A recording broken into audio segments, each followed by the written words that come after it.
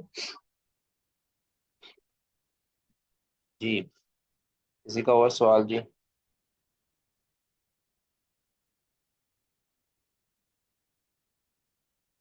ربینا، جدو ربینا۔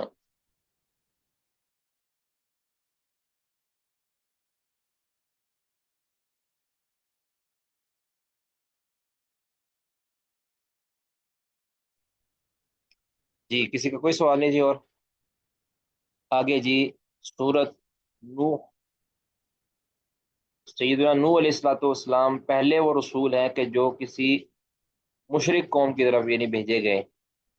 اس سے پہلے شرک نہیں تھا، سب سے پہلے نوح علیہ الصلوۃ والسلام کی قوم میں شرک آیا، تو اور یہ شرک آہستہ آہستہ آیا، تو اللہ رب العزت نے نوح علیہ الصلوۃ والسلام کو بھیجا، تو 950 سال انہوں نے تبلیغ کی، لیکن چند افراد مسلمان ہوئے، یعنی چند افراد عقیدہ توحید پر آئے، باقی سب نے انکار کر دیا اور ان کو جھٹلایا، تمسکر اڑایا۔ اب یہ نبی صلی اللہ علیہ وسلم کو تسلی دینے کے لیے اور کفار مکہ کو سمجھانے کے لیے یہ صورت اللہ تعالیٰ نے نازل کی ہے کہ نوح علیہ الصلوۃ والسلام، ہے نبی آپ پریشان نہ ہوں، آپ کی بات نہیں مانتے کوئی بات نہیں، نوح علیہ الصلوۃ والسلام آپ کے لیے ایک نمونے کے طور پر پیش کیے جا رہا ہے کہ انہوں نے اتنی لمبی تبلیغ کی ہے، لیکن پھر بھی ان کو چند افراد ہی ملے ہیں، بالآخر انہوں نے بد دعا کر دی آخر میں کہ اللہ یہ اب مزید ایمان لانے والے نہیں ہیں، تو اللہ تو پھر ان کو پکڑ لے۔ تو اللہ تعالیٰ نے نوح علیہ الصلوۃ والسلام کا یہ واقعہ اس لیے ریکارڈ کیا ہے تاکہ نبی صلی اللہ علیہ وسلم کو تسلی ہو جائے، تشفی ہو جائے کہ جب انہوں نے 950 سال تبلیغ کی ہے بڑی ہمت اور حوصلے کے ساتھ، تو ان کی کسی نے نہیں مانی، تو اگر یہ آپ کی نہیں مانتے تو آپ پریشان نہ ہو، آپ کے تو پھر بھی ماننے والے کئی ایک ہیں، اگر نہیں مانتے سارے تو پریشان نہ ہو۔ دوسرا یہ کہ مشرکین مکہ کو انجام دکھایا ہے کہ نوح علیہ الصلوۃ والسلام کو جھٹلانے والوں کا انجام یہ ہوا کہ اللہ نے ان کو ہلاک کر دیا اور ان کو غرق کر دیا پانی کے اندر، پوری دنیا میں سیلاب اللہ تعالیٰ نے، پھر اس کشتی کے اندر اللہ نے جو مومن تھے ان کو سوار کیا اور ان کو بچا لیا۔ تم انہی کی باقیات ہو، اے مشرکین مکہ، تم انہی کی نسل سے ہو جن کو اللہ نے سوار کیا تھا کشتی پر ایمان کی وجہ سے، تم بھی اس ایمان کی ساتھ اس ناجی کشتی کے اندر داخل ہو جاؤ تاکہ آخرت کے اندر تمہاری کوئی بخشش ہو سکے۔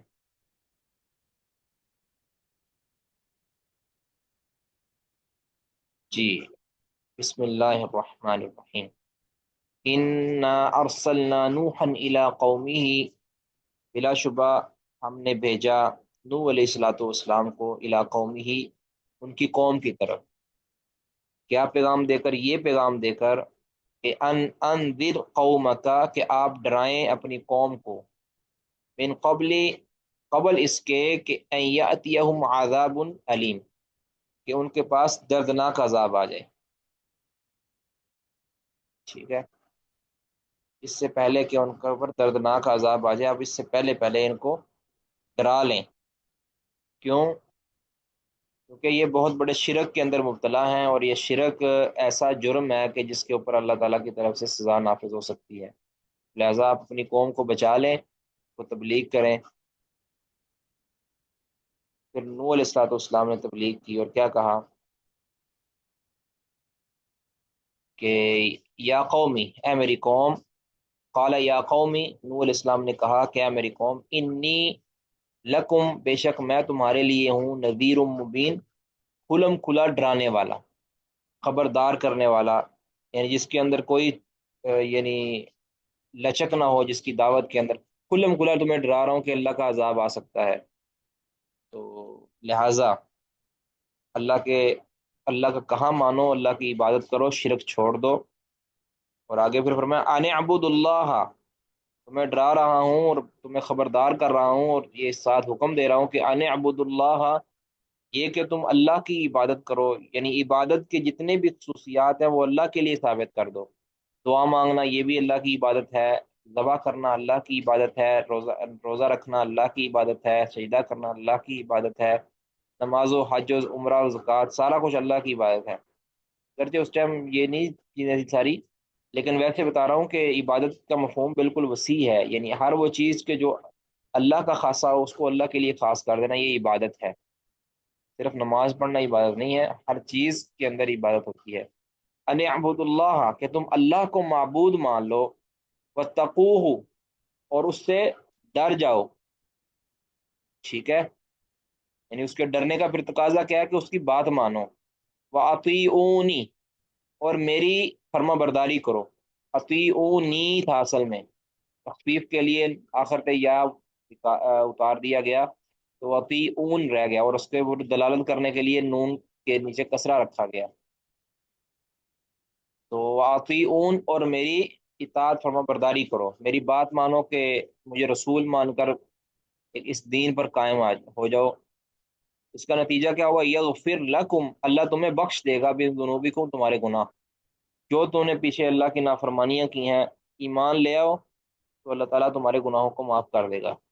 اور یہ اصول ہے کہ جب بندہ شرک چھوڑ کر، کفر چھوڑ کر ایمان کی طرف آتا ہے تو گزشتہ سارے گناہوں کو اللہ تعالیٰ بدل دیتا ہے۔ جس طرح ہے نا، سورت کس سورت کے اندر ہے پتہ نہیں، مجھے یاد نہیں کون سی سورت ہے، الا من تاب وآمن وعمل عملا صالحا، کہ جو شخص توبہ کر لیتا ہے، ایمان لے آتا ہے اور عمل صالح کرتا ہے، فاولئک یبدل اللہ سیئاتہم حسنات، اللہ تعالیٰ ان کے گناہوں کو بھی نیکیاں بنا دیتا ہے۔ یہ بھی ایک خصوصیت ہے۔ بہرحال کیا کہہ رہے تھے، اور اس طرح رسول اللہ صلی اللہ علیہ وسلم نے فرمایا، صحیح بخاری کی حدیث ہے کہ الاسلام یہدی ما کان قبلہ، اسلام لانا یہ گزشتہ سارے گناہوں کو منہدم کر دیتا ہے، اور قرآن نے کہا کہ اس کو نیکیوں میں تبدیل کر دیتا ہے۔ یہ کہہ رہے کہ یغفر لکم من ذنوبکم، تم اپنے گناہ، تمہیں اللہ تعالیٰ بخش دے گا تمہارے گناہ، ویؤخرکم، اور تمہیں مہلت دے گا، الی اجل مسمى، ایک مقررہ مدت تک، یعنی تم پر اللہ تعالیٰ اپنی عذاب کو روک لے گا، تم پر عذاب نہیں نازل کرے گا، تمہیں اجل مسمى یعنی تمہاری طبی موت جو ہوگی وہاں تک تمہیں اللہ تعالیٰ مہلت دے دے گا، ورنہ اللہ تعالیٰ تمہارے کفر کی وجہ سے تم پر عذاب بھی نازل کر سکتا ہے۔ ان اجل اللہ، باقی فرمایا کہ ان اجل اللہ اذا جاء لا یؤخر، جب اللہ کی اجل آ جاتی ہے، اللہ کی جو مقررہ وقت آ جاتا ہے تو پھر اس کو مؤخر نہیں کیا جاتا، ٹھیک ہے؟ اس کو مؤخر نہیں کیا جا سکتا، لا یستاخرون ساعۃ ولا یستقدمون، کہ نہ وہ ایک اس لمحے کو جو لمحہ موت کا لکھ دیا ہے اللہ تعالیٰ، نہ اس کے اندر تاخیر کر سکتے ہیں نہ اس میں تقدیم کر سکتے ہیں۔ ان اجل اللہ اذا جاء لا یؤخر، اللہ تعالیٰ کا مقررہ وقت جب آ جاتا ہے تو اس سے مؤخر نہیں کیا جا سکتا۔ لو کنتم تعلمون، اگر تم جان لو۔ سمجھ آگے جی؟ قال، اب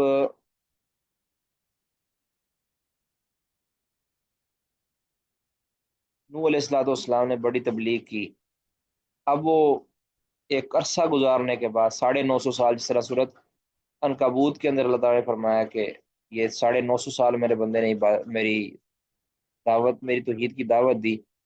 اب جب ساری زندگی اتنی لمبی دعوت دی اور عمریں بھی بڑی لمبی ہوتی تھیں، تو دعوت دینے کے بعد پھر نوح علیہ الصلوۃ والسلام نے نا آخر کار اب اللہ تعالیٰ سے پھر گڑ گڑائے کہ اللہ میں نے تو بڑی کوشش کی ہے، لیکن اب مزید مجھے کوئی ان کے اندر خیر نظر نہیں آ رہی، یہ میرا مذاق اڑاتے ہیں۔ پھر اللہ سے انہوں نے شکایتیں کی اور کہا کہ اللہ میں نے اب یہ ویسے تو اللہ کو تو سارا علم ہے، لیکن نوح علیہ الصلوۃ والسلام کا اللہ کے ساتھ یہ راز و نیاز کرنا اللہ نے کو اتنا پسند آیا، اللہ تعالیٰ نے اس کو قرآن بنا دیا۔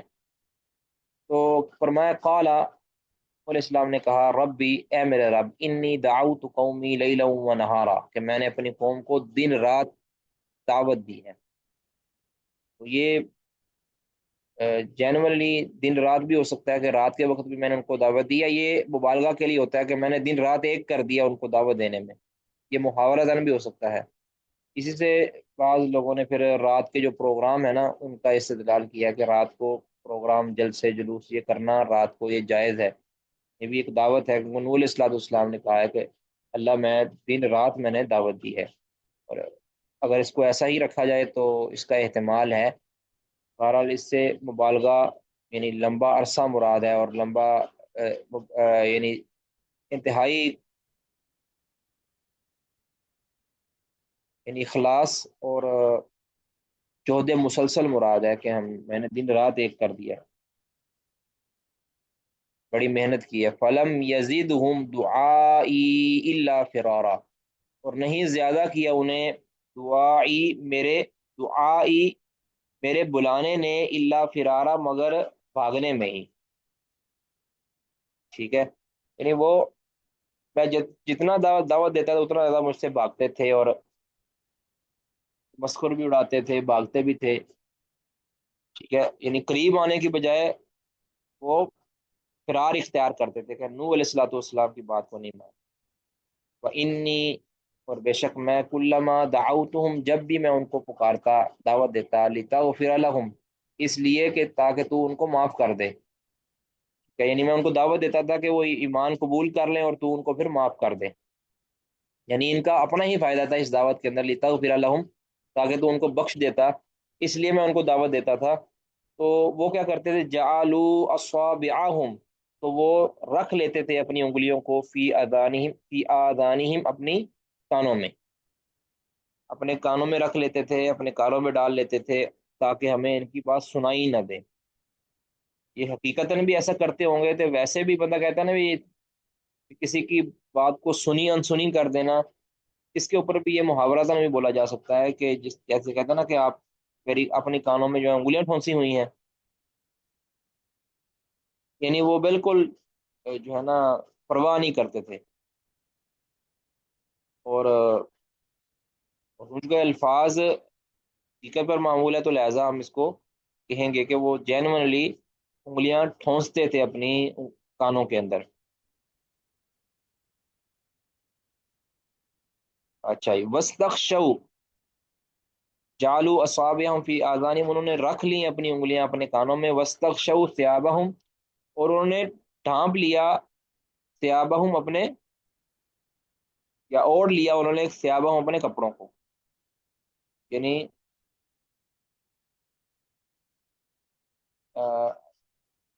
یعنی جسے کہ نا پردہ کر لیا اور منہ پہ رکھ لیا، کپڑا رکھ لیا، یا کسی کا تمسخر اڑانا یا کسی کو بے حیثیت کرنے کے لیے ایسا کیا جاتا ہے۔ وَأَسَرُّوا، اور وہ وَأَسَرُّوا، اور وہ انہوں نے جناب اصرار کیا، یعنی وہ مصر رہے اپنی اسی بری حرکتوں پر، اپنے اسی کفر پر مصر رہے، یا اس کا معنی ہوتا ہے کہ چلا جانا، یعنی وہاں سے لپک جانا، بھاگ جانا، یہ بھی ہو سکتا ہے۔ وَاسْتَكْبَرُوا اسْتِكْبَارًا، اور انہوں نے تکبر کیا، تکبر کرنا، یعنی بہت بڑا انہوں نے تکبر کیا، اخیر کر دی تکبر کرنے میں۔ اس لیے میری دعوت پر، حالانکہ دعوت میں اندر انہیں کا فائدہ تھا کہ ان کے گناہ معاف ہونے تھے، لیکن انہوں اپنی ایک تو میری دعوت سنتے نہیں تھے، پھر پردہ کر لیتے تھے، ٹھیک ہے، منہ پر کپڑا رکھ لیتے تھے،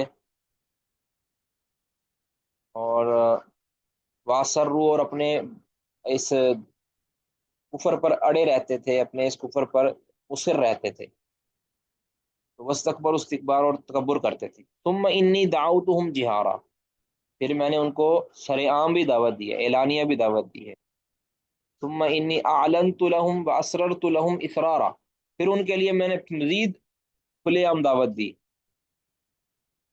ٹھیک ہے، تو میں انی دعوتہم جہارا، میں نے ان کو پکارا اونچی آواز سے، ان کے کانوں میں انگلیاں دی ہوئی تھی، کانوں میں انگلیاں دیتے تو میں پھر اور بھی اونچی آواز سے بلاتا تھا کہ چلے، یہ کانوں میں انگلیاں دی ہیں کہ شاید ان کو بات کو سمجھ آ جائے کہ ان کو کانوں میں پڑیں گے، لیکن میں نے ان کو آواز اونچی آواز میں دعوت دی. ثم انی اعلنت لهم، پھر میں نے ان کو یعنی کھلے عام دعوت دی. اسررت لهم اسرارا، اور ان کو چھپ چھپا کے بھی دعوت دی. اسرارا چھپ چھپا کر دعوت دینا، یعنی ہر طریقہ استعمال کیا. پرسنل میں بھی دعوت دی ان کو، سریعام بھی دعوت دی، مجمع کے اندر بھی دعوت دی ان کو، آوازیں اونچی اونچی آواز میں بھی دعوت دی. اور میں نے یہ کہا ان کو مزید وضاحت کے ساتھ کہا، فقلت، میں نے کہا کہ استغفروا ربکم، اپنے رب سے استغفار کر لو، انہ کان غفارا، وہ بڑا ہی بخشنے والا ہے. یعنی استغفار بمانا یعنی اب تم کفر چھوڑ کر معافی مانگ کر اللہ کی توحید کو اقرار کر لو، اللہ تعالیٰ بخشنے والا ہے، ہمارے پہلے گناہ بخش دے گا. اور اس کا فائدہ پھر تمہیں دنیا میں کے اندر اور آخرت کے اندر دونوں طرح ہوگا. یرسل السماء علیکم مدرارا، وہ تم پر برسائے گا آسمان کو، مدرارا موسلا دار. آسمان کو برسانے سے مراد کیا ہے کہ بارش برسانا، وہ تم پر موسلا دار بارش برسائے گا. ٹھیک ہے، یہ فائدہ دنیا کے اندر بھی تمہیں ہوگا کہ موسلا دار بارش تم پر آئے گی. اور آگے کیا ہے، وَيُمْدِدْكُمْ بِأَمْوَالٍ، اور تمہیں اللہ امداد کرے گا تمہاری، تمہیں مدد کرے گا اللہ تعالیٰ، بِأَمْوَالٍ، مالوں کے ساتھ، مختلف اجناس کا جو مال ہوتا ہے، بکریوں کی صورت میں، ریوڑوں کی صورت کے اندر، تو کرنسی کی صورت کے اندر، اور کھانے پینے کی صورت کے اندر جو اموال ہیں اللہ تعالیٰ تمہیں وہ دے گا، تمہاری مدد کرے گا. وہ بنین، اور بیٹوں کے ساتھ، جو بیٹے عام طور پہ ایک بہترین انسان کی متاع ہوتی ہے. وَيَجْعَلْ لَكُمْ، اور تمہارے لیے بنائے گا جنات باغات، وَيَجْعَلْ لَكُمْ انہارا، اور نکالے گا تمہارے لیے نہریں. آخرت کے اندر تمہارے لیے جنت اور جو ہے نا یہ بھی نکالے گا تمہارے لیے، نہریں نکالے گا، نہریں بنائے گا تمہارے لیے. اس کا ذکر قرآن پاک کی کئی ایک آیات کے اندر ہے. تو یہ تمہیں ملے گا کس نتیجہ کے اندر، اگر تم اللہ تعالیٰ سے استغفار کرتے ہو. یہی وجہ ہے کہ علماء بتاتے ہیں نا کہ اگر کسی کے کو مال کی قلت ہے، کوئی پریشان ہے، تو وہ استغفار کثرت کے ساتھ کرے، اپنے گناہوں کی معافی مانگے، اللہ کی طرف رجوع اور انابت کرے، تو اللہ تعالیٰ اس کو وہ نواز دے گا. کسی کو بیٹے کی ضرورت ہے تو اللہ تعالیٰ اس استغفار اللہ تعالیٰ سے وہ کثرت سے کرے، اپنی معافی مانگے، اللہ انشاءاللہ دے دے گا. کسی کو مال کی قلت ہے، بے روزگار ہے، پریشان حال ہے، تو استغفار کرے کثرت کے ساتھ. لیکن ہوتا عموماً یہ ہے کہ جو بندہ کنگال ہو جاتا ہے کبھی، یا اولاد اس کے نہیں ہوتی، تو وہ پھر اللہ سے دور بھاگتا ہے، پھر اللہ تعالیٰ پھر اس کو یعنی ڈھیل دے دیتا ہے، یا پھر اللہ تعالیٰ اس سے کنارہ کر لیتا ہے. ٹھیک ہے جی، ہر ایک مسئلے کا حل اللہ رب العزت کی ذات ہے، اسی کی طرف عنابت کرنی چاہیے. تو آگے کہتے ہیں کہ مالکم، یعنی پھر نوح علیہ الصلوۃ والسلام کو کہتے ہیں مالکم، تمہیں ہو کیا گیا ہے، لا ترجون للہ وقارا، تم نہیں اللہ تعالیٰ کے لیے امید رکھتے وقارا، وقار کی، عظمت اور رفعت کی، یعنی اللہ کے لیے کوئی عزت اور احترام کی تم کوئی امید نہیں رکھتے. ٹھیک ہے، اللہ کے لیے امید نہیں رکھتے، مطلب امید مانا عقیدہ ہے. اللہ کے متعلق تم یہ عقیدہ نہیں رکھتے عظمت کا، کہ اللہ تعالیٰ عظمت والا ہے، شان والا ہے، مقام والا ہے، تم بتوں کے پاس سامنے جا کے گرتے ہو، جبکہ اللہ رب العزت عظمت والا ہے. تم اللہ کے لیے یہ عقیدہ کیوں نہیں رکھتے، ایمان کیوں نہیں رکھتے اللہ کے لیے عظمت کا، وقار کا. جب اللہ تعالیٰ کے عظمت اور وقار کا تمہیں اعتقاد ہوگا اور اس کا خوف ہوگا، تو پھر اللہ تعالیٰ کی عبادت کی طرف آ جاؤ گے. تم رکھتے کیوں نہیں اللہ کے لیے وقار. وقد خلقکم اطوارا، حالانکہ اس نے تمہیں پیدا کیا ہے اطوارا، مختلف حالتوں میں. اطوارا اور ہے نا، یعنی ایک حالت سے دوسری حالت کے اندر. تو اللہ تعالیٰ نے وہ حالت ایک نطفے کی شکل میں تھی، پھر لوتھڑا بنا، لوتھڑے کے بعد پھر گوشت کا ٹکڑا بنا، پھر ایک ہڈی اس میں پیدا ہوئی، پھر ایک پورا انسان بن گیا، تو یہ ساری اطوارا پھر اس انسان کو اللہ تعالیٰ نے پیدا کیا مختلف پروسیس سے گزار کر. تو یہ اس نے جب کہ تمہیں اس نے پیدا کیا ہے اطوارا مختلف مرحلوں کے اندر. تو اتنی بڑی عظمت والی ذات، اس کے لیے تم عظمت کا اقرار ہی نہیں کرتے. الم تروا کیف خلق اللہ سبع سماوات طباقا، بھلا تم دیکھتے نہیں ہو کہ کیسے اللہ نے پیدا کیا ہے ساتوں آسمانوں کو طباقا، طے طے بھی طے، یعنی طباقا اس کا بھی ذکر ہو چکا ہے. طباقا کا مطلب ہوتا ہے تہوں کے ساتھ، یعنی اوپر تھلے. اللہ تعالیٰ نے تمہارے لیے ساتوں آسمانوں کو پیدا کیا ہے طے بھی طے. ٹھیک ہے. تو یہ نوح علیہ الصلوۃ والسلام نے اپنی قوم کو یعنی توجہ دلائی ہے کہ یہ غور و فکر کرو تم. آفاقی نشانی پہلے نفسی نشانی کی طرف اشارہ کیا کہ تمہیں پیدا کیا ہے، تم اپنے اندر غور کرو، اپنی پیدائش کے معاملات کو دیکھو، تمہیں اللہ کی عظمت کا اندازہ ہو جائے گا. پھر جو کونی نشانیاں تھی، جو کائنات کے اندر موجود نشانیاں تھی، تو اللہ تعالیٰ نے اس طرف جو ہے نوح علیہ السلام نے ایک توجہ دلائی کہ آسمانوں کو دیکھو بلا. 7 آسمان اتنے بڑے اللہ تعالیٰ نے اوپر نیچے جمع کر دیے، تو تم ابھی بھی تمہیں اللہ تعالیٰ کی عظمت کا اندازہ نہیں ہے. وجعل القمر فیہن نورا، اور بنایا ہے فیہن نورا، اور بنایا ہے ان میں چاند کو نورن روشن. وجعل الشمس، اور بنایا ہے سورج کو سراجا چراغ. ٹھیک ہے. چاند کو بنایا ہے نور روشنی، اور چاند اس کو بنایا ہے، سورج کو بنایا ہے چراغ. ٹھیک ہے. اب یہ جو ایک نشانیاں، یہ بھی آفاقی نشانیاں ہیں. سورج اور چاند کی پیدائش کی طرف دیکھ لو، اور سورج اور چاند کی عظمت کی طرف دیکھ لو، اور ان کو بنانے والا رب اللہ ہے.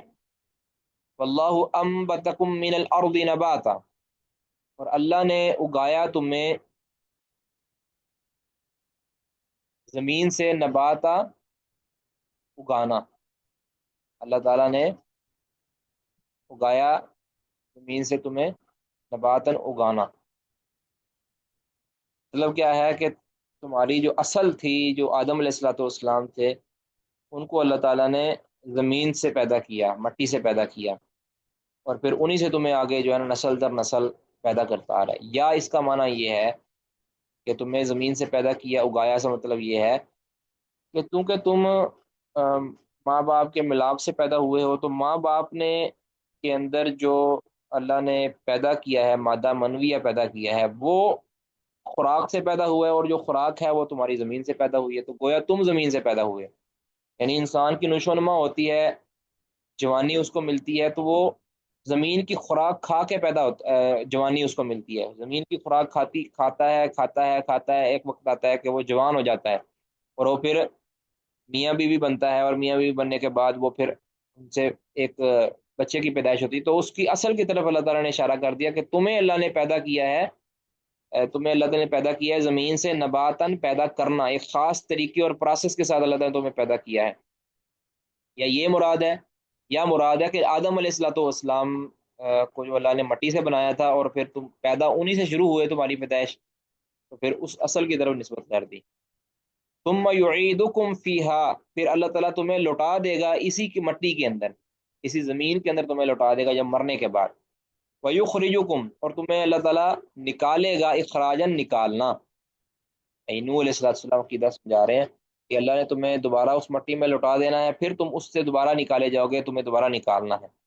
واللہ جعل لکم، اور اللہ نے بنایا تمہارے لیے الارض، زمین کو، بساطا، بچھونا، زمین کو چٹیل بچھونا بنایا ہے. لتسلکوا منہا، تاکہ تم چلو، منہا، اس میں، تاکہ تم اس میں چلو، سبلن فجاجا، کھلے رستوں پر. سبولن، راستوں پر، سبیل کی جمع سبولن، فجاجا، کھلے رستے، شادہ.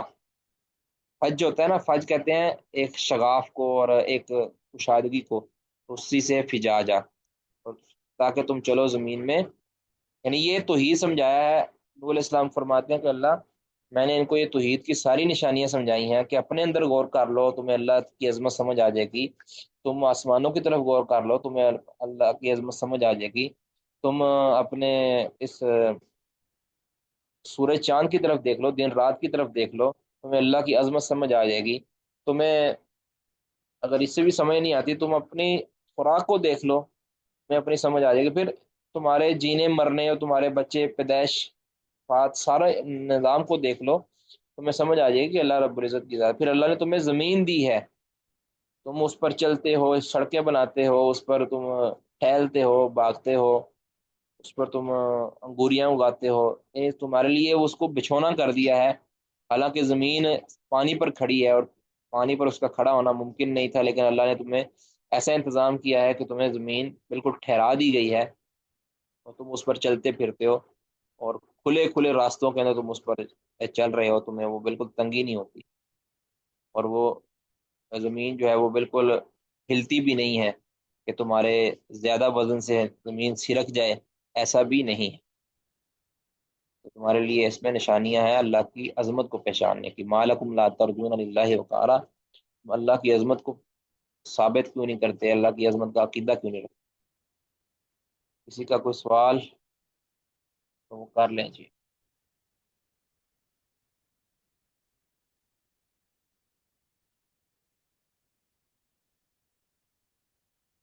جی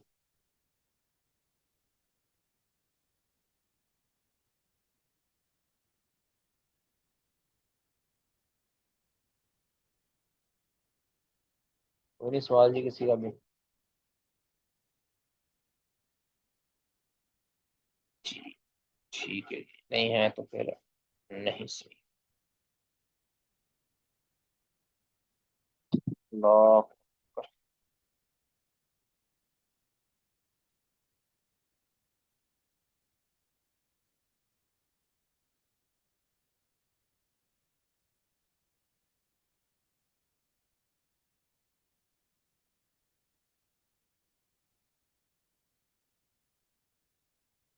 جی یہ جی صحیح بخاری کا ہمارا چیپٹر جاری ہے۔ اس صحیح بخاری کے چیپٹر کے اندر کسی کو کوئی سوال ہو، کل کسی حدیث کا ترجمہ سمجھ نہ آیا ہو تو پوچھ سکتے ہیں جی۔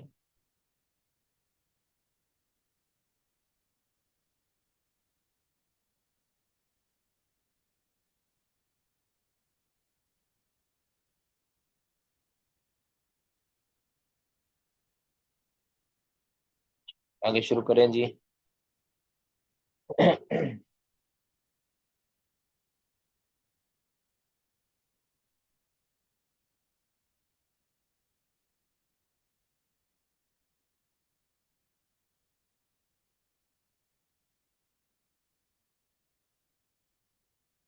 جی کون پڑھیں گے جی حدیث؟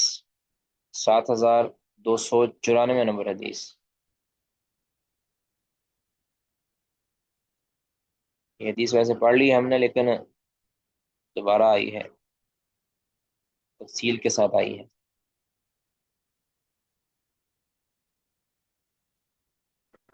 کون پڑھنا چاہیں گے جی؟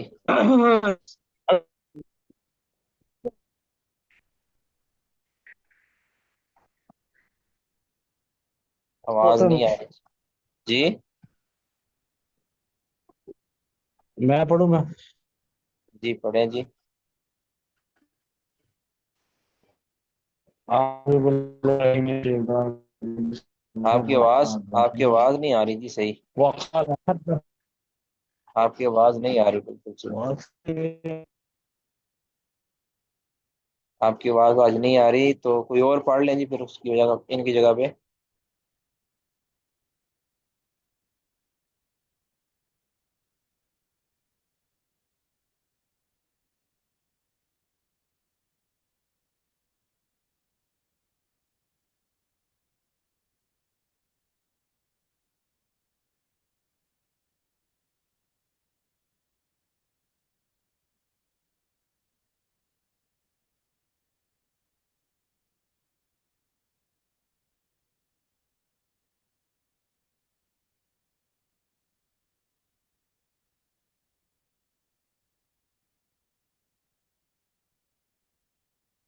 جی، حدثنا ابو الیمان قال اخبرنا شعیب عن الزہری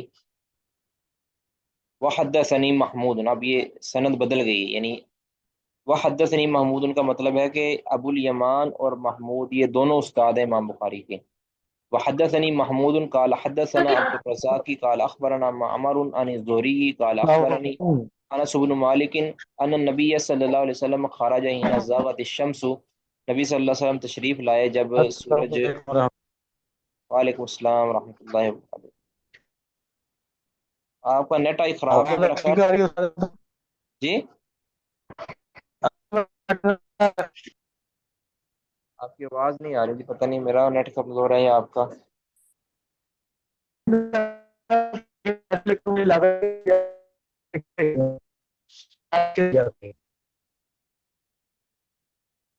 کسی اور کو سمجھ آ رہی ہے جی، یا مجھے بھی اس طرح ہی لگ رہا ہے، آپ کو بھی اس طرح ہی لگ رہا ہے؟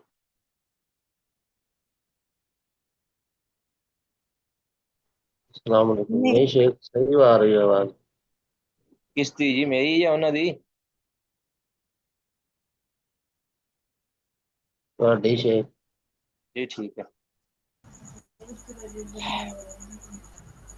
عن الزهري قال اخبرني انس بن مالك ان النبي صلی اللہ علیہ وسلم خرج حين زاغت الشمس، نبی صلی اللہ علیہ وسلم تشریف لائے جب سورج مائل ہو چکا تھا، زاغت الشمس سورج مائل ہو چکا تھا، فصل الظہر، تو آپ صلی اللہ علیہ وسلم نے ظہر کی نماز پڑھائی، فلما سلم، جب سلام پھیرا، قام علی المنبر، ممبر پر کھڑے ہو گئے، فذکر الساعۃ، اور قیامت کا ذکر کیا، قیامت کی نشانیاں اور قیامت کے جو احوال ہیں وہ ذکر کیے۔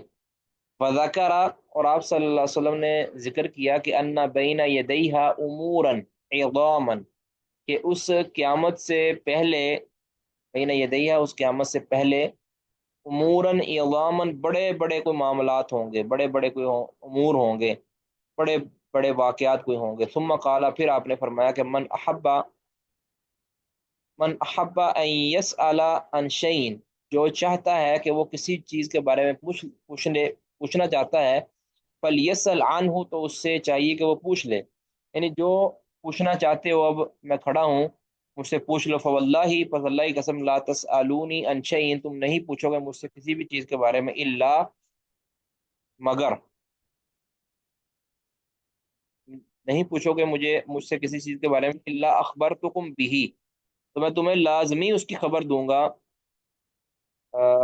ما دمت فی مقامی ھذا، جب تک میں ہوں اپنے اس مقام پر، یعنی جہاں پہ جب کھڑا ہوں نا، جب تک، تب تک اللہ نے مجھے سارا کچھ میرے سامنے کر دیا ہے، تو مجھ سے تم پوچھ لو۔ تو یہ اللہ تعالیٰ نے معجزہ آپ صلی اللہ علیہ وسلم کو دیا تھا کہ اللہ تعالیٰ نے ایک موقع پر ہر چیز آپ کے سامنے، بڑی بڑی جو چیزیں تھیں آپ کے سامنے، جنت اور جہنم کے معاملات آپ کے سامنے کر دیے تھے۔ تو یہ تھا ایک، کہہ لیں کہ نا، تصوراتی سمجھتے ہیں۔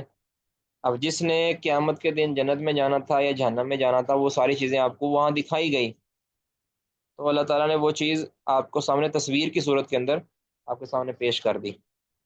تو اور کہا کہ نبی صلی اللہ علیہ وسلم نے فرمایا کہ جب تک میں اس مقام پر ہوں، یعنی اس جگہ پہ کھڑا ہوں، تب تک مجھ سے جو پوچھنا چاہتے ہو پوچھو، میں تم کو اس کی خبر دوں گا۔ قال انس، انس کہتے ہیں، فاکثر الناس البکاء، نبی صلی اللہ علیہ وسلم کی یہ بات سن کے بہت سے لوگ رونے لگ گئے۔ صحیح مسلم کے اندر ہے کہ انہوں نے اپنا جو نا، یعنی کیا ہے کہ اپنے رومالوں کے اندر یا اپنے کپڑوں کے اندر منہ رکھ رکھ کے جو ہے نا وہ رونے لگے، تاکہ ان کا آواز باہر نہ جائے، یہ بس رونے لگے نبی صلی اللہ علیہ وسلم کے، یعنی یہ انداز دیکھ کر، قیامت کے احوال سن کر، قیامت کے امور سن کر، فتنوں کے بارے میں سن کر وہ رونے لگ گئے۔ بڑا بلیغ باز و نصیحت تھا۔ اکثر رسول اللہ صلی اللہ علیہ وسلم ان یقول، اور نبی صلی اللہ علیہ وسلم بہت زیادہ یہ کہنے لگے، سلونی، مجھ سے پوچھ لو، مجھ سے بھی کھڑا ہوں، جو چاہتے ہو پوچھ لو۔ فقال انس، تو انس رضی اللہ عنہ بیان کرتے ہیں کہ فقام الیہ رجل، ایک شخص آپ صلی اللہ علیہ وسلم کے پاس کھڑا ہوا، فقال، کہنے لگا، این مدخلی یا رسول اللہ، اللہ کے رسول، میرا ٹھکانہ کیا ہوگا، یعنی مجھے داخل کہاں کیا جائے گا قیامت کے دن۔ قال آپ نے فرمایا النارو، وہ جہنم میں جائے گا۔ وہ منافق تھا، جس طرح کہ دوسری کتاب العلم کے اندر، صحیح بخاری کتاب العلم کے اندر اس کی وضاحت ہے کہ وہ منافق تھا۔ تو اس نے پوچھا کہ کہاں جاؤں گا میں، میرا ٹھکانہ کیا ہے؟ مدخلی ہے نا اصل میں، ظرف آپ جانتے ہی ہیں، تو میرا ٹھکانہ کہاں ہے؟ تو آپ نے فرمایا کہ آگ ہے، مجھے نظر آ رہا تھا وہ۔ فقال عبداللہ ابن حذافہ تھا، عبداللہ بن حذافہ رضی اللہ تعالیٰ عنہ کہتے ہیں کہ فقال، کھڑے ہوئے، فقام عبداللہ بن حذافہ، عبداللہ بن حذافہ کھڑے ہوئے، فقال انہوں نے کہا کہ من ابی یا رسول اللہ، اللہ کے رسول میرا باپ کون ہے، یعنی میرا حقیقی باپ کون ہے؟ کالا، تو آپ صلی اللہ علیہ وسلم نے فرمایا کہ ابو کا حذافہ، تمہارا باپ کون ہے؟ حذافہ۔ اب یہ جو مسئلے سوال پوچھے جا رہے تھے نا اس طرح کے، یہ سوال کوئی اچھے سوال نہیں تھے، کوئی یعنی فائدے مند سوال نہیں تھے کہ میرا ٹھکانہ کیا ہوگا، میرا یہ کیا ہوگا میرا۔ اب یہ سوال ایسے تھے کہ اگر ان کے متعلق بتا تو دیتے رسول اللہ صلی اللہ علیہ وسلم کے وہاں کھڑے تھے، ایسے سوال اگر کو پوچھے جائیں اور انسان کے معاملے کے خلاف گواہی دے دی جائے، سوال کا جواب دیا جائے، تو انسان کا پھر رسوا ہو جائے گا اور وہ ان سے یہ تکلیف دہ ہوگا۔ جس طرح اگر حذافہ رضی اللہ تعالیٰ کے یعنی عبداللہ بن حذافہ کے والد کا نام حذافہ ہی تھا، لیکن لوگوں کی طرف سے ان کو شک میں ڈالا گیا تھا کہ تمہارا باپ تو یہ نہیں ہے۔ اب اگر بالفرض اب عبداللہ کا ایک تو پردہ پڑا ہوا تھا، اگر بالفرض ان کا والد حذافہ نہ نکلتا، کہ والد حذیفہ نہ نکلتے، تو پھر ان کی والدہ کے اوپر یہ تہمت جاتی اور رسوائی ہوتی کہ یہ تو حرام کی اولاد ہے، رسوائی ہوتی نا۔ تو اس لیے منع کر دیا گیا کہ اس طرح کے سوال جو کسی طرح کے بھی یعنی فائدے مند نہیں ہے، تو اس طرح کے سوال نہ کیا کرو۔ تو اب انہوں نے کیا کہا کہ میرے باپ کون ہے؟ تو آپ نے فرمایا ابو کا حذافہ، تمہارا باپ حذافہ ہی ہے۔ کالا ثم اکثر ان یقول، پھر نبی صلی اللہ علیہ وسلم غصے میں آئے اور آپ نے پھر کہا کہ بار بار کہنے لگے کہ سلونی سلونی، پوچھو اب اور پوچھو اور پوچھو۔ تو لوگ پھر سیدنا عمر رضی اللہ عنہ کو سمجھ آ گئی، فبارک عمر ولا رکبتیہ، عمر رضی اللہ عنہ کو سمجھ آ گئی، تو وہ بیٹھ گئے علی رکبتیہ، اپنے گھٹنوں کے بل، اپنے گھٹنوں کے بل اللہ کے رسول سے سامنے بیٹھ گئے، دو زانوں ہو کر۔ کالا، کہا رضینا باللہ ربن، اللہ کے رسول آپ ٹھہر جائیے، رضینا باللہ ربن، ہم راضی ہیں اللہ کے رب ہونے پر، وبال اسلامی دین، اور اسلام کے دین ہونے پر، اور محمد رسول، اور محمد صلی اللہ علیہ وسلم کے رسول ہونے پر ہم پوری طرح راضی ہیں۔ تو آپ اپنے آپ کو مشکل میں مبتلا نہ کیجیے، ان سے غلطی ہو گئی ہے جو اس طرح کے یہ سوال کر بیٹھے ہیں، آپ غصہ ختم کر دیں۔ نبی صلی اللہ علیہ وسلم پھر غصے کی کیفیت آپ سے ہٹ گئی۔ کالا، تو راوی کہتے ہیں فساکت رسول اللہ صلی اللہ علیہ وسلم ہی نہ کالا، جب عمر نے یہ کہا نا رضی اللہ تعالیٰ، ہی نہ کالا عمر ذالکا، تو عمر رضی اللہ تعالیٰ نے یہ فرمایا نا رضیت باللہ ربن، رضینا باللہ ربن، تو اس ٹائم پھر نبی صلی اللہ علیہ وسلم خاموش ہوئے، ورنہ آپ تو بار بار کہہ رہے تھے سلونی سلونی سلونی، آپ پھر خاموش ہو جائے گا۔ ثم قال رسول اللہ صلی اللہ علیہ وسلم، پھر رسول اللہ صلی اللہ علیہ وسلم نے فرمایا کہ والذی نفسی بیدہ، اس ذات کی قسم جس کے ہاتھ میں میری جان ہے، لقد اریدت، لقد اریدت علی الجنت والنار، میرے اوپر پیش کی گئی ہیں جنت اور جہنم، آنفن ابھی، فی ارض هذا الحائط، اس دیوار کی چوڑائی کے اندر، اس دیوار کے طرف جو ہے نا چوڑائی کے اندر مجھ پر جنت اور جہنم پیش کی گئی تھی، اس کی یعنی تصویر، اس کی جو صورت میرے سامنے نظر آئی تھی مجھے، وہاں اسلی، اور میں نماز پڑھ رہا تھا، ابھی ابھی جو میں نماز پڑھ کے ہٹا ہوں نا زور کی، تو مجھے سامنے نظر آئی ہر چیز۔ فلم ارى کالیومی، آج کے دن کی طرح نہیں میں نے دیکھا، فی الخیر والشر، خیر اور شر کے اندر، یعنی آج کی دن کی طرح جو خیر اور شر میں نے کبھی بھی نہیں دیکھی، یعنی جنت کے بھی بڑے عجیب و غریب مناظر دیکھے ہیں اور جہنم کے بھی دیکھے ہیں۔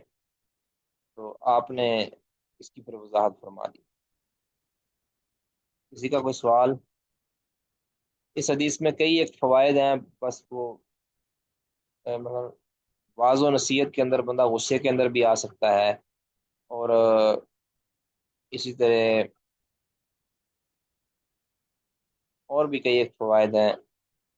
اس میں ایک یہ بھی فائدہ ہے جو ہمارا مطلوب بھی ہے کہ فضول کے سوالات جو لا یعنی سوالات وہ نہیں کرنے چاہیے، اور لا یعنی سوالات کیے گئے، بے مقصد سوالات کیے گئے، تو رسول اللہ صلی اللہ علیہ وسلم کو غصہ آ گیا کہ میں اتنی اہم چیز بتا رہا ہوں کہ مجھ سے جو پوچھنا ہے پوچھ لو، اللہ نے مجھے اختیار، تو تم کیا پوچھ رہے ہو کہ میرا باپ کون ہے؟ یہ بے مقصد سے سوالات ہیں۔ اور اسی پر پھر آیت نازل ہوئی تھی، لا یا ایھا الذین آمنوا لا تسألوا عن اشیاء ان تبد لکم تسؤکم، کہ ایسے سوال نہ کیا کرو کہ جو تم پر ظاہر کیے گئے تو تم کو بڑا برا لگے گا، پھر ہماری رسوائی ہو جائے گی۔ ٹھیک ہے جی۔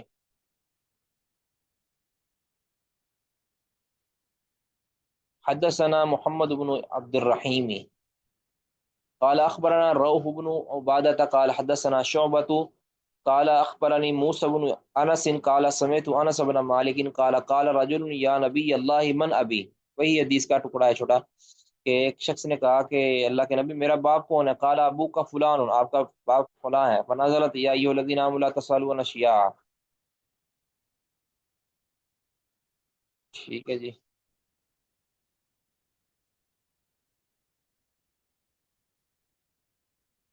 قال حدثنا الحسن بن صباح قال حدثنا شبابة قال حدثنا ورقاء عن عبد الله بن عبد الرحمن قال سمعت انس بن مالك يقول قال رسول الله صلى الله عليه وسلم لن يبرح الناس يتساءلون، ہمیشہ رہیں گے لوگ، لن يبرح کا مطلب افعال شروع میں سے ہے نا میرا خیال، یا افعال دوام کے میں سے ہے۔ لن فعال یب ناقصہ میں، جی، اور فعال ناقصہ میں سے نہیں ہوگا؟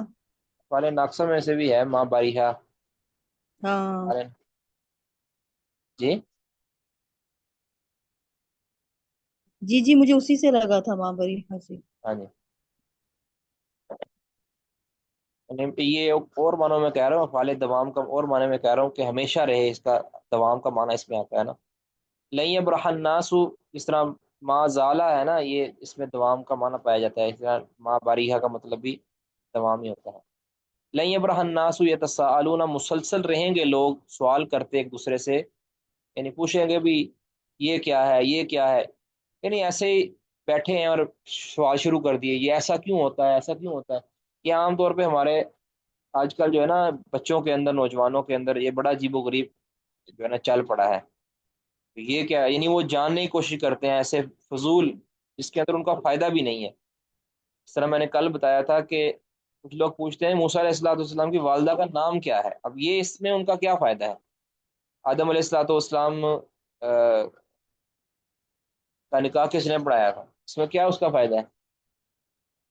نبی صلی اللہ علیہ وسلم کے متعلق کوئی اس طرح کے سوال، آپ کی کچر کا نام کیا تھا، آپ کے گدھے کا نام کیا تھا، یہ چیزیں ہمارے فائدے کے نہیں ہیں۔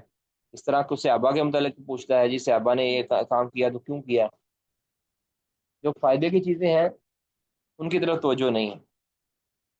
ٹھیک ہے، اس طرح کئی لوگوں کو دیکھا ہے وہ نماز نہیں پڑھیں گے لیکن مسائل کے اندر وہ کہتے کہ ہمیں مسئلہ کوئی ہم سے رہ نہ جائے، نماز نہیں پڑھیں گے۔ ٹھیک ہے، تو یہ چیز بالکل بھی مناسب نہیں ہے، یہ علم کے ادب کے خلاف ہے، دین کے ادب کے خلاف ہے، کہ علم مقصد اس کا عمل ہونا چاہیے، مقصد اس کا عقیدہ ہونا چاہیے، تب جا کے علم فائدہ دیتا ہے۔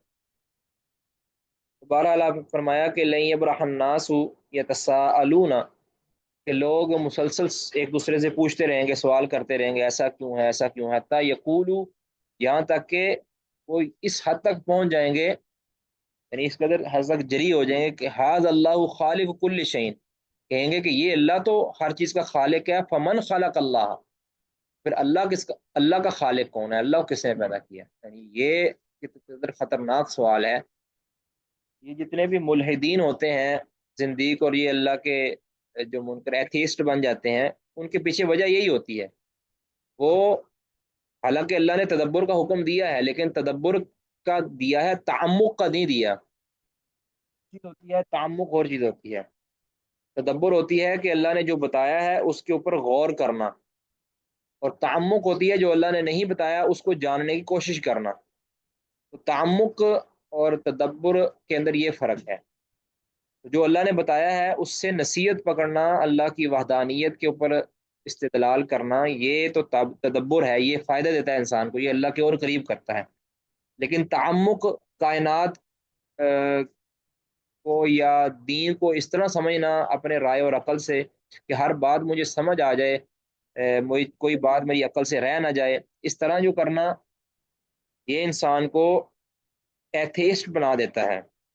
وہ ہر چیز کے پھر ریزن ڈھونڈنے کی کوشش کرتا ہے، جب ان کو ریزن ملتی نہیں ہے یا ریزن اللہ نے بتائی نہیں ہوتی یا اس کو کوئی اچھا عالم نہیں ملا ہوتا، تو پھر وہ باغی ہو جاتا ہے، اور پھر وہ اللہ تعالیٰ پر سوال داغ دیتا ہے کہ اللہ نے ایسا کیا تو کیوں کیا جی، اللہ نے سب کو امیر کیوں نہیں کر دیا۔ یہ اس کے الگ ان چیزوں کے جوابات ہوتے ہیں، لیکن اس کو یا جواب ملتے نہیں ہیں یا اس کی جو عقل ہے وہ ماری جاتی ہے، اور وہ پھر خرابی کی طرف چلا جاتا ہے۔ تو بتایا یہ اس میں مقصود یہ ہے کہ ایسے سوالوں کی طرف نہیں جانا چاہیے جو انسان کو اس حد تک لے جائیں کہ اللہ رب العزت پر ہی بندہ سوال اٹھانے لگ جائے۔ جو اللہ تعالیٰ کرتا ہے اللہ سے اس کے بارے میں نہیں پوچھا جاتا، لا یسأل عما یفعل وهم یسألون، کہ اللہ سے اس کے کیے کے بارے میں نہیں پوچھا جاتا بھی اللہ نے ایسا کیا تو کیوں کیا ہے، اللہ نے مردوں کو اور عورتوں کو برابر حقوق کیوں نہیں دیے، حالانکہ حقوق اللہ تعالیٰ نے پورے دیے ہیں، ایک جیسا کیوں نہیں بنایا، پر عورتوں پر پردہ کیوں رکھا ہے، مردوں پر پردہ کیوں نہیں رکھا، اس طرح عورت کو گھر کا کی رانی کیوں بنایا، ان کو باہر کا کام کیوں نہیں دیا، اس طرح مرد بھی کئی اس طرح کے معاملات کرتے ہیں جی، عورت کے پھر یہ کہتی ہے کہ مرد کو یہ ایک سے زیادہ شادیوں کی اللہ تعالیٰ نے اجازت کیوں دی۔ یہ سوال اپنے اندر تھوڑے چھوٹے چھوٹے، لیکن یہ اپنے اندر الہاد رکھے ہوئے ہیں، یعنی اگر کسی عورت کے ذہن میں یہ سوال آ جاتا ہے کہ اللہ تعالیٰ نے اجازت کیوں دی ہے، تو یہ جو کیوں ہے یہ انتہائی انسان کے ایمان کے لیے خطرناک ہے۔ ٹھیک ہے، اب آپ کا دل نہیں مانتا، آپ کا ذہن نہیں مانتا یہ اجازت دینے کو، تو کوئی بات نہیں، لیکن اللہ کے بارے میں یہ نہیں کہنا چاہیے کہ اللہ نے اجازت کیوں دی ہے۔ ٹھیک ہے، اس طرح نبی صلی اللہ علیہ وسلم کے بارے میں اور صحابہ کے بارے میں، اللہ کے دیگر معاملات کے بارے میں، تو یہ بالکل ہمیں اس بارے میں سوال نہیں اٹھانا چاہیے۔ اللہ تعالیٰ نے خلاصہ بیان کر دیا کہ لا یسأل عما یفعل، اللہ جو کرتا ہے، اللہ نے جو کیا ہے، جو کرے گا، اس بارے میں کوئی سوال نہیں، وہم یسألون، لیکن لوگوں سے ان کے متعلق ضرور پوچھا جائے گا کہ وہ عقیدہ کیا رکھتے تھے، وہ عمل کیا کرتے تھے۔ سمجھے جی؟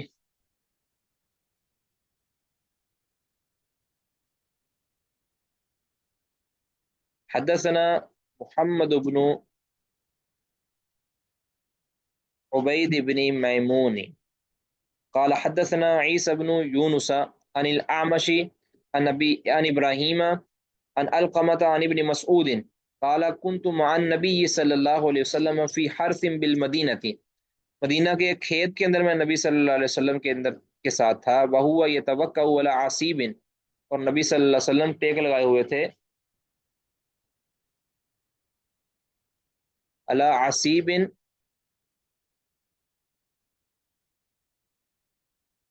ایک لاٹھی پر میرا خیال، ایک منٹ جی، ہاں جی، عصیب لاٹھی ہوگی، فمر بنفر من الیہودی، تو نبی صلی اللہ علیہ وسلم یہودیوں کے ایک لشکر کے پاس سے گزرے، فقال بعضهم، ان میں سے بعض نے کہا کہ سلوہ عن الروح، کہ محمد صلی اللہ علیہ وسلم سے روح کے متعلق پوچھو، یعنی روح جو انسان کے جسم کے اندر ہوتی ہے، اور یاد رکھیں کہ روح ایک مجسم چیز ہے، روح کا بھی جسم ہے اپنا، یہ کوئی ہوائی نہیں ہے یا کوئی یہ مانوی چیز نہیں ہے، بلکہ یہ ایک کا جسم ہے۔ اہل سنہ کا یہ عقیدہ ہے کہ روح ایک مجسم چیز ہے، اس پر اتفاق ہے اہل سنہ کا۔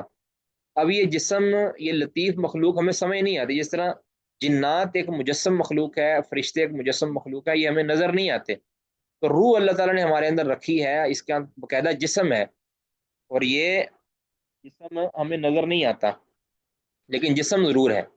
اس کی دلیل سب سے بڑی یہ ہے کہ صحیح مسلم کے اندر ہے، نبی صلی اللہ علیہ وسلم صحابی رسول ابو سلمہ رضی اللہ تعالی عنہ کے پاس ان کی وفات کے وقت گئے، تو ان کی روح قبض ہو چکی تھی، کیونکہ روح قبض ہو چکی تھی تو ان کی آنکھیں کھلی ہوئی تھی، آنکھیں اوپر اٹھی ہوئی تھی، کھلی ہوئی تھی، تو آپ نے فرمایا کہ یہ جو جب روح نکلتی ہے نا تو آنکھیں اس کا پیچھا کرتی ہیں، جب روح نکلتی ہے آسمان کی طرف اٹھائی جاتی ہے تو آنکھیں اس کا پیچھا کرتی ہیں. اب اندازہ کیجئے کہ آنکھیں پیچھا کرتی ہیں تو اگر وہ مجسم چیز نہیں ہے تو پھر کس چیز کا پیچھا کرتی ہیں؟ اس کا جسم ہے نا، اس کو نظر آتی ہے تو پھر جا کے تبھی پیچھا کرتی ہے نا. تو یہ دلیل ہے صحیح مسلم کی یہ حدیث. اس کے علاوہ بھی روح کے متعلق بہرحال کہتے ہیں کہ نبی صلی اللہ علیہ وسلم سے پوچھ لو روح کے متعلق. وقال بعض دوسرے یہودیوں نے آپس میں کہا کہ لا تسالوہ، اس سے نہ پوچھو، یہ تو ہر چیز کی خبر دے دیتا ہے، اس سے نہ پوچھو. لا یسمعکم ما تکرہون، کہ کہیں وہ تمہیں ایسی کوئی بات نہ سنا دے کہ جو تمہیں ناپسند لگے گی. یعنی تمہارا جو مقصد ہے نبی صلی اللہ علیہ وسلم کو لاجواب کرنے کا یا آپ کو تنگ کرنے کا، وہ مقصد پورا نہ ہو اور پھر تمہیں تنگی ہو جائے اور تمہیں کوئی ایسا جواب مل جائے.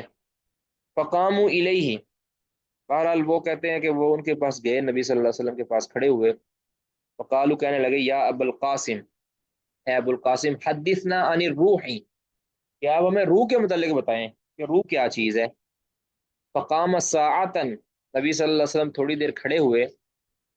ينظرو، اور دیکھنے لگے. نبی صلی اللہ علیہ وسلم کھڑے ہوئے اور دیکھنے لگے. فعرفت، تو میں پہچان گیا، یعنی صحابی کہتے ہیں عبداللہ بن عمر، میں پہچان گیا کہ انہ یوحى الیہ، کہ آپ کی طرف وحی کی جا رہی ہے.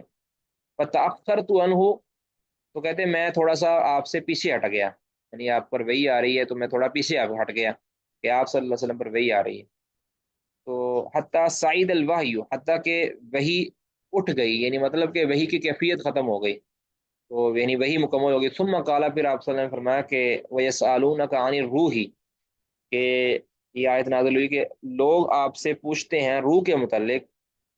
تو قُلِ الرُّوحُ مِنْ أَمْرِ رَبِّ، آپ کہہ دیجئے کہ روح میرے رب کا حکم ہے، بس میرے رب کا معاملہ ہے.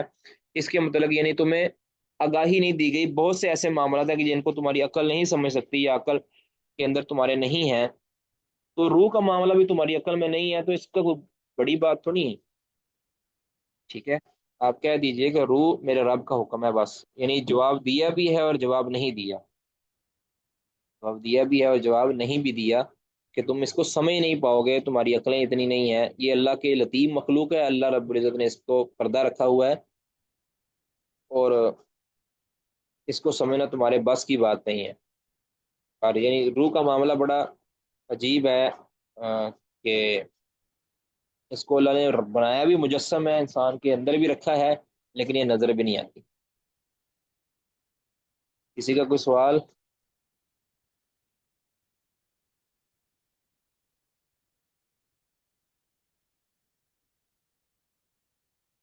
اچھا جی، یہ 2 منٹ کا وقفہ جی، 2-3 منٹ کا انشاءاللہ. اتنی دیر میں کوئی بات؟ جی، بسم اللہ الرحمن الرحیم. باب الاقتداء بافعال النبی صلی اللہ علیہ وسلم، نبی صلی اللہ علیہ وسلم کے افعال کی اقتداء. بعض لوگ افراط و تفرید کا شکار ہیں، بعض کہتے ہیں کہ نبی صلی اللہ علیہ وسلم کے افعال ہمارے لیے حجت ہی نہیں ہیں. بعض کہتے ہیں کہ نبی صلی اللہ علیہ وسلم نے جو کیا ہے، جو بھی کیا ہے، آپ صلی اللہ علیہ وسلم کی وہ بات ماننا ہمارے لیے واجب اور ضروری ہے، آپ کی وہ عمل کرنا، آپ کا وہ عمل ہمارے لیے واجب اور ضروری ہے. یاد رکھیں کہ نبی صلی اللہ علیہ وسلم کے افعال، اس کی مختلف صورتیں ہیں، اس کے مختلف احوال ہیں. 4 5 6 قسمیں ہیں نبی صلی اللہ علیہ وسلم کے افعال کی، ہر ایک کا حکم الگ الگ ہے. جیسے نبی صلی اللہ علیہ وسلم نے، پہلا ہے کہ نبی صلی اللہ علیہ وسلم نے کوئی کام کیا ہے اپنی فطرت کے مطابق، یعنی جبلت. جیسے آپ نے کوئی کھایا، جب آپ کو بھوک لگی آپ نے کھا لیا، جب آپ کو پیاس لگی آپ نے پی لیا، جب آپ کو نیند آئی آپ سو گئے. تو یہ جو افعال ہے، اس کے اندر آپ صلی اللہ علیہ وسلم کا اتباع نہیں ہے. ٹھیک ہے، یہ تو طبی کام ہے نا، طبی کام کے اندر آپ کا اتباع ضروری نہیں ہے. یعنی اتباع نہیں کا مطلب کہ اتباع مقصود نہیں ہے، یہ تو طبیعت کا کام ہے نا. طبی ہے کہ آپ نے کھایا، آپ نے پیا، آپ سوئے، یہ طبعاً ہے. تو اگر کوئی کہے کہ میں جناب نبی صلی اللہ علیہ وسلم سوئے ہیں تو لہٰذا میں بھی سو جاؤں، یعنی صحابی کو کہے، ایسا نہیں. یعنی آپ صلی اللہ علیہ وسلم نے یہ جو کیا ہے یہ طبعاً کیا ہے. ٹھیک ہے.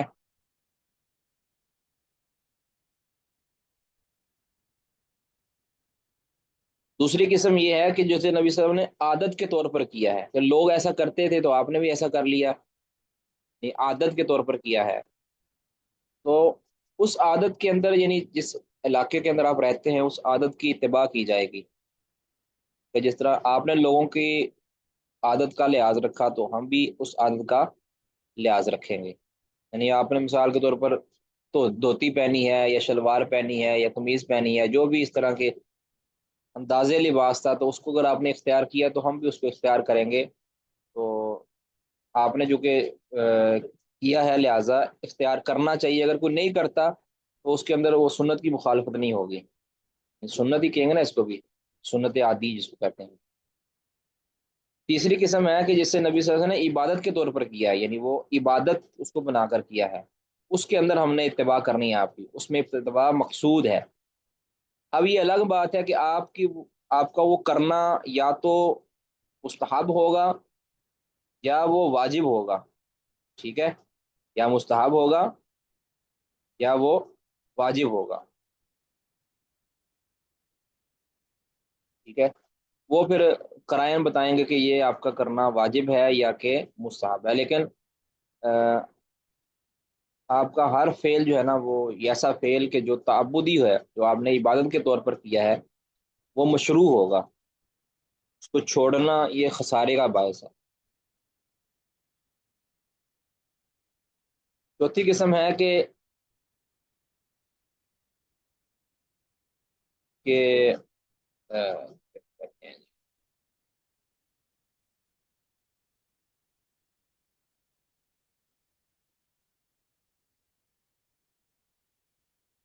جسے اللہ تعالیٰ جسے نبی صلی اللہ علیہ وسلم نے اللہ کا حکم مانتے ہوئے کیا ہے. ایک ہے عبادت کے طور پر کیا، دوسرا ہے کہ اللہ نے ایک حکم دیا تھا اور آپ نے وہ حکم پر عمل کیا ہے. ٹھیک ہے، اللہ نے حکم دیا آپ ایسا کرو تو آپ سزا ایسا کر کے دکھایا. تو اب یہ جو ہے یہ کام، ایسا کام کرنا جو آپ نے کر کے دکھایا ہے اللہ کے حکم کے تعمیل کرتے ہوئے، تو یہ واجب ہے اس کے اوپر عمل کرنا. ٹھیک ہے، اس پر عمل کرنا واجب ہے. یعنی اللہ کے واجبی حکم کو پرفارم کر کے دکھانا وہ بھی واجب ہی ہوگا. ٹھیک ہے جی، یہ ایک قاعدہ ہے.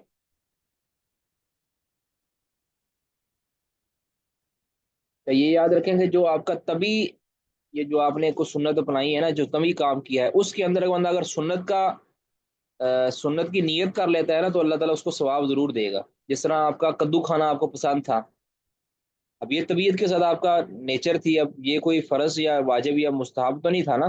فی نفسی کدو کھائے، کسی کو کدو پسند ہے کسی کو گوشت پسند ہے. آپ نے جو یہ کیا ہے کدو پسند کیا ہے، تو صحابی نے آپ کی ریس کرتے ہوئے کدو پسند کیا، تو یہ نیکی ہے. اگر کوئی اس نیت سے کرتا ہے کہ میرے نبی کو کدو پسند ہے تو میں بھی کدو پسند کرنے لگ جاؤں، ٹھیک ہے، یہ اچھی بات ہے. میرے نبی کو اگر خوشبو پسند ہے تو میں بھی خوشبو پسند کرنے لگ جاؤں. ٹھیک ہے، میرے نبی کو اگر کوئی اور چیز پسند ہے تو میں بھی وہ بھی کرنے لگ جاؤں. کھجور پسند ہے تو میں کھجور کھانے لگ جاؤں. تو اگر کوئی اس نیت کے ساتھ کرتا ہے، اس طرح سیدنا عبداللہ بن عمر رضی اللہ تعالیٰ عنہ کرتے تھے، کہ اس طرح سیدنا علی رضی اللہ عنہ کرتے تھے. کہتے کہ رسول اللہ ایک دن سواری پر چڑھے تو مسکرانے لگے. اب یہ ایک عادی عمل تھا، مسکرائے. یہ پوچھا کیوں مسکرائے ہیں بغیر وجہ کے؟ فرمایا کہ ایک بار نبی صلی اللہ علیہ وسلم بھی سواری پر چڑھے تو آپ مسکرائے تھے، تو میں آپ کی ریس کرتے ہوئے آپ نے میں مسکرایا ہوں. اس طرح سیدنا عبداللہ بن عمر کے بارے میں آتا ہے کہ ایک مرتبہ رسول اللہ صلی اللہ علیہ وسلم ان کی زندگی کے اندر کسی راستے سے گزرے تھے، تو آپ نے وہاں پہ قضائے حاجت فرمائی تھی، پیشاب کیا تھا. تو سیدنا عبداللہ بن عمر بھی ایک بار دوبارہ پھر اسی راستے سے گزرے، تو ان کو نبی صلی اللہ علیہ وسلم کا وہ بیٹھنا یاد آیا، تو کہتے میں بھی جا کر بیٹھ گیا، حالانکہ مجھے حاجت نہیں تھی، ویسے ہی بیٹھنے والا انداز اپنا لیا کہ نبی بیٹھے تھے. تو یہ نہیں، یہ چیز رغبت اس طرح کی جو ہے نا یہ صحابہ رکھتے تھے. اگر کوئی اس طرح کی رغبت رکھتا ہے تو لا حرج، اس میں اللہ تعالیٰ نے خیر ہی رکھی ہے. کیا جی، امام بخاری رد کر رہے ہیں ان پر کہ جو یہ کہتے ہیں کہ نبی صلی اللہ علیہ وسلم کے افعال کی قدر نہیں کی جائے. تو آگے جی حدیث ہے جی، حدثنا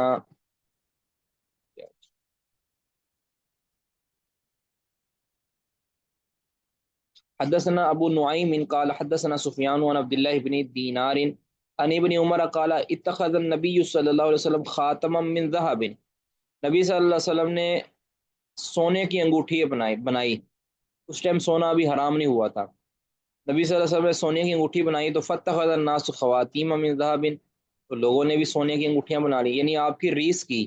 اب اس جگہ پہ آپ صلی اللہ علیہ وسلم کی ریس کرنا یہ ضروری نہیں تھا، یہ آپ کی اپنی طبی اور عادی تھی، آپ کی اپنی خواہش تھی، جیسے بندہ کہتا ہے میں گھڑی پہن لوں یا یہ کر لوں، تو نبی صلی اللہ علیہ وسلم نے انگوٹھی بنائی تو لوگوں نے بھی انگوٹھی بنا لی، آپ کی ریس کرتے۔ اب یہ ہے مستحب طریقہ، یعنی نبی صلی اللہ علیہ وسلم کے فعل کو اپنے فعل کے ساتھ ملا لینا، آپ صلی اللہ علیہ وسلم کے فعل کی اقتداء کرنا، یہ ہے اس نیت کے ساتھ کہ نبی کا فعل ہے تو لہذا میں آپ کی محبت کے اندر کروں، تو کیونکہ محبوب کی ریس کی جاتی ہے، محبوب کی، تو محبوب کی ریس، نبی صلی اللہ علیہ وسلم سب سے بڑے محبوب ہیں ہمارے، تو ان کی ریس کرنی چاہیے ہر معاملے کے اندر، تو اس میں خیر ہے ہر لحاظ سے انشاءاللہ۔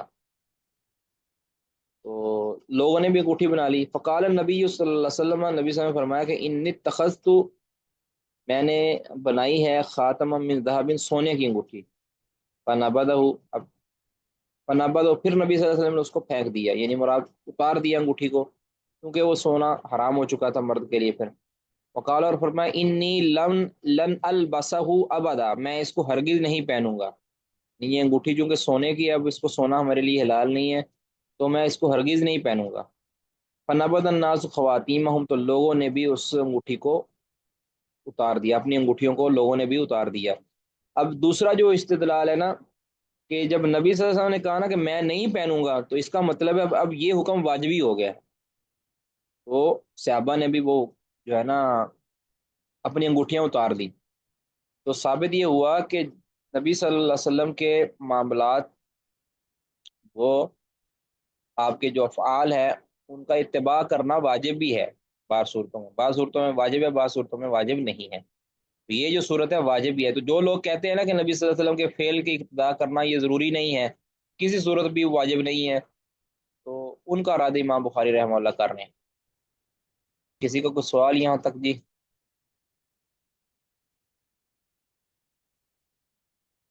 بابو ما یکرہ من التعمق والتنازع فی العلم، اس چیز کا بیان کہ جو مکروہ ہے من التعمق، گہرائی کے اندر جانا، معاملے کی تہ تک جانا، یہ کسی بھی معاملے کی خاص طور پہ شریک جو معاملہ ہے اس کی گہرائیوں کے تک پہنچنا یہ ممنوع ہے، مکروہ ہے۔ والتنازعی، اور لڑائی جھگڑا کرنا، یعنی یہ جو تعمق ہے، تعمق کا مطلب ہوتا ہے کسی چیز کے پیندے تک پہنچنا، تقعر فی الشیء، کسی شے کے پیندے میں پہنچ جانا، یعنی اب جو بندہ پیندے میں پہنچے گا وہ، اگر تو وہ علم کے ساتھ پہنچا ہے پھر تو درست ہے، لیکن اگر وہ اپنی رائے اور قیاس کے ساتھ پہنچا ہے تو لازمی خطا کھائے گا اور ایک غلط چیز کو اپنا دین بنا بیٹھے گا۔ تو اس لیے جو چیزیں ظاہر ہوتی ہیں، جو ظاہر معاملہ ہے اس کو اتباع کر لینی چاہیے، اس کے گہرائی کے اندر بلا وجہ کی جو گہرائی ہے جو بغیر علم کے ہو اس تک پہنچنا جائز نہیں ہے، مکروہ ہے۔ والتنازعی، اور لڑائی جھگڑے کرنا، یعنی یہاں تنازع سے مراد اختلاف یا اختلاف رائے کرنا مراد نہیں ہے صرف، اس سے مراد ایسا جھگڑا کرنا کہ جس کے اندر انسان کی سوچ اور فکر یہ ہو کہ میں اس مخالف کے اوپر جس کے ساتھ میں جھگڑ رہا ہوں اس پر میں نے غلبہ پانا ہی پانا ہے، چاہے میں جائز طریقے سے پاؤں چاہے ناجائز طریقے سے، یعنی پھر جب یہ مناظرانہ فکر شروع ہو جاتی ہے نا جی، ایک دوسرے کو زیر کرنے والی کہ میں اس کے اوپر غلبہ پا لوں گا، تو اس کا پھر مقصد ختم ہو جاتا ہے، حق بات کا مقصد ختم ہو جاتا ہے، پھر بندہ ہر باطل طریقے سے، ہر جائز طریقے سے، ہر ناجائز طریقے کے ساتھ جو ہے نا وہ دوسرے پر غلبہ پانے کی کوشش کرتا ہے، تو اس سے علم کا نقصان ہوتا ہے۔ وہ تنازع یعنی پھر جھگڑا کرنا دین کے معاملے کے اندر، کسی مسئلہ کے اندر یہ جائز نہیں، مکروہ ہے۔ والغلو فی الدین، اور دین میں غلو کرنا، یعنی دین کے اندر ایسی چیز کو داخل کرنا کہ جو چیز دین کے اندر نہیں ہے، یا دین کے اندر جو حکم ہے اس کو اس کے اندر اضافہ کر لینا، اس کے اندر جو چیز مطلوب ہے اس سے بھی آگے بڑھ جانا، ٹھیک ہے؟ عبادت کے اندر بھی غلو ہوتا ہے، اور یعنی عبادت کو چھوڑنے کے اندر بھی غلو ہوتا ہے۔ عبادت کے اندر غلو کیا ہے کہ جتنا اللہ نے کہا ہے اتنا کیا جائے، اس سے آگے نہ بڑھا جائے، چاہے اس کی نیت اچھی کیوں نہ ہو، تو یہ غلو فی الدین ہے۔ والبدعی، اور چوتھی چیز ہے کہ بدعت یہ بھی مکروہ ہے، نیا کام ایجاد کرنا، ٹھیک ہے؟ دین کے اندر نیا کام ایجاد کرنا یہ ضلالت اور گمراہ ہے۔ اگرچہ جو بدعتی ہوتا ہے وہ سمجھتا ہے کہ وہ ہدایت والا کام کر رہا ہے، لیکن جبکہ ہوتے وہ ضلالت ہی ہے۔ باقی یہ جو بدعت ہے اس کے اندر پھر تفصیل ہے کہ کبھی بدعت مفسقہ ہوتی ہے، کبھی بدعت مکفرہ ہوتی ہے، ٹھیک ہے؟ یہ بات کی بات ہے۔ اچھا جی، قال اللہ تعالی لقوله تعالی، اللہ تعالیٰ کا فرمان ہے، یا اہل الکتاب، اے کتاب والو، یعنی اہل کتاب، لا تغلو فی دینکم، اپنے دین میں غلوب نہ کرو، یعنی حد سے تجاوز نہ کرو دین کے معاملے میں۔ ولا تقول، اب حد سے تجاوز نہ کرو یعنی جتنا اللہ نے کہا ہے اس سے آگے نہ بڑھو۔ ولا تقولوا علی اللہ الا الحق، اور اللہ تعالیٰ پر وہی بات کہو جو حق ہے، بغیر حق کے اللہ پر کوئی بات نہ کہو۔ تو یہ اہل کتاب جو تھے، ان کے دین کے اندر دو چیزیں پائی جاتی تھی، یعنی افراط و تفرید تھا ان کے دین کے اندر۔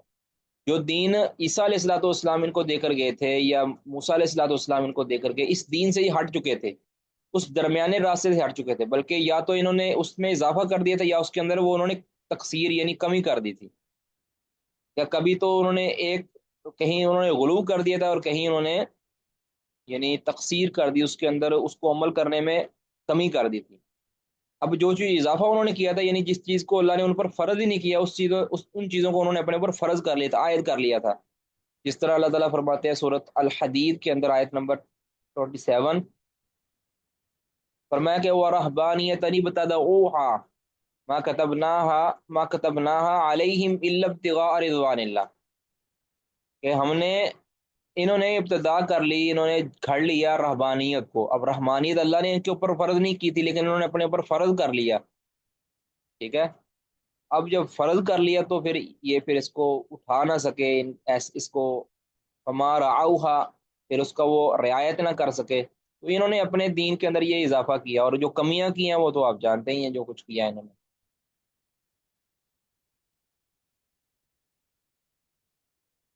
تو یہ اصل ہے بدعت، ہر بدعت کے اندر، بدعت ہو یا جو بھی چیز ہو، یہ اپنے اندر ایک غلوب کا معاملہ ہوتا ہے، یعنی اگر تعمق ہے تو تعمق بھی ایک طرح کا غلوب ہے، اگر تنازع ہے تو یہ بھی غلوب ہے، یعنی جتنا جو حد دی ہے نا اسلام نے، اس حد سے بڑھ جانا یا گھٹ جانا۔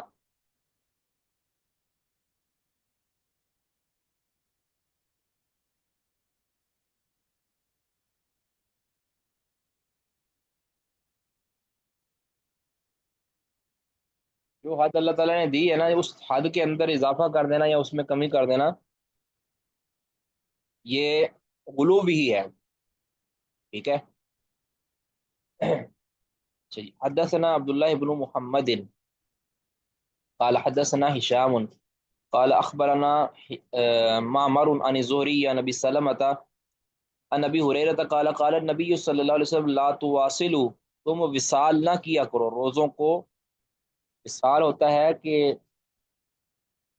روزہ رکھا ہے نا، کہ روزہ اگلا روزے کے لیے پھر افطاری نہ کرنا، بلکہ ڈائریکٹ سحری کے اندر جا کے جو ہے نا اگلے روزہ رکھ لینا، یعنی سحری اور افطاری ایک ہی ہو جائے، یا یہ ہے کہ افطاری کرنا لیکن صبح سحری نہ کرنا،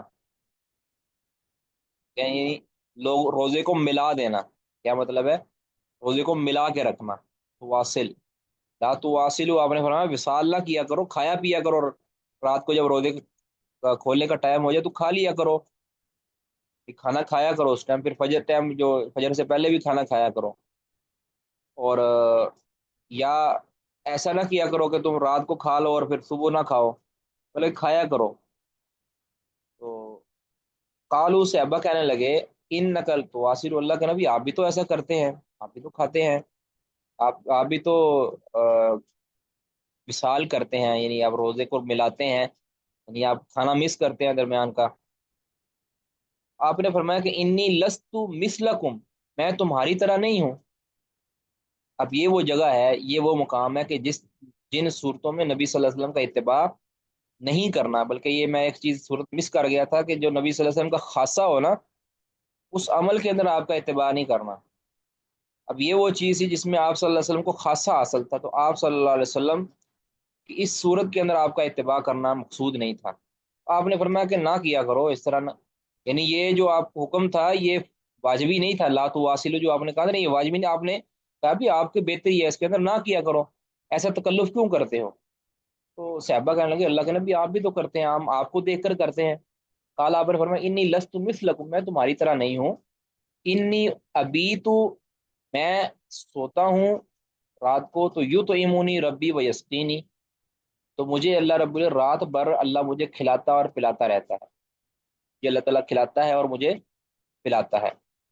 اب کھلانے اور پلانے سے مراد کیا ہے؟ اس کے مختلف علماء نے معنی کی ہیں، تو درست معنی یہ ہے کھلانے پلانے، اللہ کے کھلانے اور پلانے سے مراد یہ ہے کہ اللہ تعالیٰ میری بھوک مٹا دیتا ہے، مجھے پیاس نہیں لگنے دیتا۔ کیوں؟ کیونکہ میں اللہ تعالیٰ سے جو راز و نیاز کرتا ہوں نا، میں اللہ تعالیٰ سے جو مناجات کرتا ہوں، اللہ کا جو ذکر کرتا ہوں، اس ذکر میں مشغول ہونے کی وجہ سے، میں اپنے اس روح کی تربیت میں مشغول ہونے کی وجہ سے، مجھے جسمانی جو ضرورتیں ہوتی ہیں وہ بھول جاتی ہیں۔ یہ ایسے ہیں جیسے ایک انسان کو تکلیف ہو جسم کے اندر، اچانک وہ اللہ تعالیٰ سے تعلق قائم کرے، دعا کرے، رو رہا ہو، تو اس کی وہ تکلیف وہ دور ہو جاتی ہے، یعنی اس دوران اس کی تکلیف دور ہو جاتی ہے، اس سے احساس ختم ہو جاتا ہے۔ تو اسی طرح رسول اللہ صلی اللہ علیہ وسلم نے فرمایا کہ میں ایسی مناجات اللہ تعالیٰ سے کرتا ہوں، میرا اللہ تعالیٰ سے کے ساتھ ایسا تعلق ہے، ایسا رابطہ ہے، ایسا اللہ کا میں ذکر کرتا ہوں کہ مجھے ضرورت ہی نہیں رہتی ہے کھانے پینے کی دنیا چیزوں کی۔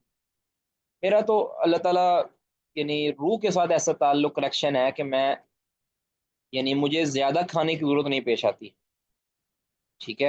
یعنی میں اس لیے وصال کر کے سحری کر لیتا ہوں یا افطاری کر لیتا ہوں۔ تو اب یہ نبی صلی اللہ علیہ وسلم کا یہ خاصہ تھا کہ آپ صلی اللہ علیہ وسلم اس درجہ پر پہنچے ہوئے تھے کہ جس درجہ کو کہتے ہیں کہ آپ مناجات کے اس درجہ کو پہنچے ہوئے۔ اب صحابہ کو تو درجہ وہ حاصل نہیں تھا جو نبی صلی اللہ علیہ وسلم کو حاصل تھا، تو آپ نے فرمایا کہ ایسا نہ کیا کرو، اپنے اوپر مشقت نہ کرو، تم میری شوق کے اندر، میری ریس کے اندر تم ایسا کرتے ہو، ایسا نہ کرو، کھایا پیا کرو۔ انہوں نے کہا اللہ کے نبی ہم تو آپ کے شوق میں کرتے ہیں، آپ کی کوئی سنت ہم سے رہ نہ جائے، اب ہمیں ایسا نہ کیا کرو، مجھے تو اللہ تعالیٰ کھلا پلا دیتا ہے۔ فلم ینتہو عن الوصال، لیکن صحابہ نہ رکے وصال سے۔ اب یہ کوئی انہوں نے نافرمانی نہیں کی تھی نبی صلی اللہ علیہ وسلم، یعنی نافرمانی، شرعی نافرمانی نہیں کی تھی، بلکہ انہوں نے تو شوق ظاہر کیا تھا، اگرچہ اس کے اندر بھی ان کو چاہیے تھا کہ نبی صلی اللہ علیہ وسلم کی بات مانتے، لیکن انہوں نے فلم ینتہو عن الوصال، وصال سے بات نہ، کیونکہ آپ نے یہ جو حکم دیا تھا یہ مشاورتاً دیا تھا، مشورے کے طور پر دیا تھا، آپ نے کوئی یہ حکمیہ آپ کا یعنی فرضی اور یا واجبی آپ کا حکم نہیں تھا، بلکہ جس کی مخالفت کرنے سے وہ ان کو نقصان ہوتا ہے ایسا نہیں تھا، بلکہ یہ آپ صلی اللہ علیہ وسلم کی طرف سے مشورہ تھا کہ بھی ایسا نہ کیا کرو، تو گناہ کا کام تو نہیں کر رہے تھے نا صاحب، اپنے اوپر مشقت کر رہے تھے بس، کہ ایسا نہ کرو تم۔ تو فلم ینتہو عن الوصال، لیکن صحابہ نہ رکے وصال سے۔ کالا، تو کہتے ہیں کہ فواصل بہم النبی صلی اللہ علیہ وسلم، پھر نبی صلی اللہ علیہ وسلم ان کو جو ہے نا وہ کہہ لیں گے ان کی، ان کو ڈانٹ پلائی، کس معنی کے اندر کہ فواصل بہم النبی، نبی صلی اللہ علیہ وسلم پھر ان کو وصال کروایا، یومین او لیلتین، 2 دن یا 3 دن۔ اب وہ تو شوق شوق کے اندر آپ نے فرمایا کہ ٹھیک ہے اب ان کو میں وصال کراتا ہوں، ان کو پتہ چلے گا کہ بغیر سحری کے یا بغیر افطاری کے کتنے کے دن یہ روزہ رکھ لیں گے، میرا مقابلہ کرنا چاہتے ہیں تو یہ کتنا کر لیں گے۔ تو آپ نے دو دن یا 2 راتیں آپ نے ان کو وصال کروایا، 2 راتوں کا لفظ بولا یا 2 دنوں کا لفظ بولا۔ ثم رأوا الہلال، پھر انہیں چاند نظر آ گیا۔ اب یہ رمضان کا واقعہ تھا، یاد رکھیں، یعنی جو وصال فرما رہے تھے، وصال کروا رہے تھے، یہ رمضان کے اندر تھا، تو یہ آخر تھا، رمضان کا بھی آخر تھا۔ پھر ثم رأوا الہلال، پھر انہوں نے چاند دیکھ لیا، مطلب یہ چاند نظر آ گیا، عید کا چاند نظر آ گیا، روزے ختم ہو گئے۔ تو فقال النبی صلی اللہ علیہ وسلم، نبی صلی اللہ علیہ وسلم نے فرمایا کہ لو تاخر الہلال، اگر یہ چاند مؤخر ہو جاتا نا، یعنی چاند ابھی چاند طلوع ہو گیا، اگر کچھ دن باقی ہوتے ہیں نا اور بھی چاند طلوع ہونے کے، تو لزدتکم، تو میں تمہیں اور بھی زیادہ دن وصال کرواتا، پھر تمہیں جو ہے نا پتہ لگتا۔ کل منکلی لہم، ابھی فرماتے ہیں کہ ایسا نبی صلی اللہ علیہ وسلم نے اس لیے فرمایا کل منکلی لہم، آپ صلی اللہ علیہ وسلم ان کو ڈانٹتے ہوئے آپ نے ایسا فرمایا، ٹھیک ہے، ڈانٹتے ہوئے فرمایا یا ان کو سزا دینے کے لیے آپ نے ایسا فرمایا۔ سزا کہتے ہیں نا، اسے کہتے ہیں عقوبت، ٹھیک ہے، قوت بدنی ہے سب کہتے ہیں، یہ قوت تعبدی کیسے ہیں، یعنی تم میری مشورہ تم نے نہیں مانا، تو پھر ایسے نہیں تو ایسے صحیح۔ آپ نے ان کو 2 دن وصال کروایا، تو فرمایا کہ اگر اور کچھ دن ہوتے ہیں نا چاند طلوع ہونے کو بھی لیٹ دیر ہوتی، میں تمہیں اور بھی دن جو ہے کچھ وصال کراتا، پھر تمہیں پتہ چلتا۔ جی کسی کا کوئی سوال ہے تو کر لیں جی۔ تو مراد پتہ یہ چلا کہ نبی صلی اللہ علیہ وسلم کے وہ چیزیں کہ جو نبی صلی اللہ علیہ وسلم جس میں مطلوب نہیں ہے یا جس میں کوئی مشقت ہو، اس میں نبی صلی اللہ علیہ وسلم کا اتباع نہیں ہے، وہ آپ کا خاصہ ہو سکتا ہے۔